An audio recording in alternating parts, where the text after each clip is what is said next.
ताकू सेक्शन 302 रे life imprisonment और 50,000 फाइन, सेक्शन 307 रे 10 इयर्स, सेक्शन 201 रे 7 इयर्स आउ section 3 and 4 of explosive substance act रे 3 रे लाइफ 4 रे 10 इयर्स ताकू दोषी साब्यस्त कराला, लाइफ इम्प्रिजनमेंट हला। आपण पुंजीलाल को किलो केमती कोन हिला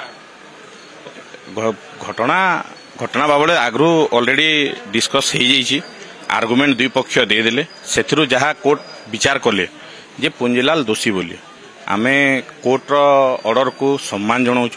बाकी तापाई तो जहाँ एठी एटा लोअर कोर्ट हायर कोर्ट अच्छी, हाईकोर्ट रे अपील करिवार कौन कौन नहीं मुझे पर्यंत कथा ही मत कॉपी मिली ना, तापरे देखिबा जदि पछरे ना सेटा मैडम कहले, मान्यवर मैडम जहाँ कहले जे सेटा it is not a rarest of the rarest crime.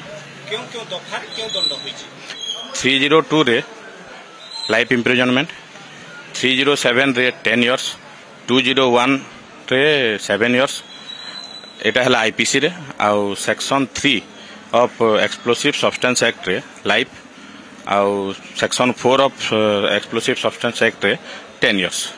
आपण उच्च न्यायालय रो आश्रय नेबे किछि आलोचना करिछ? ए पर्यंत किछि आलोचना करिनु, आमे कॉपीटा पाई सारला परे कन्विक्ट संगे डिस्कशन करिकि सिरी चाहेबो समस्तक पई अछि हायर कोर्ट, केही भी जाई परिबे अपील पई।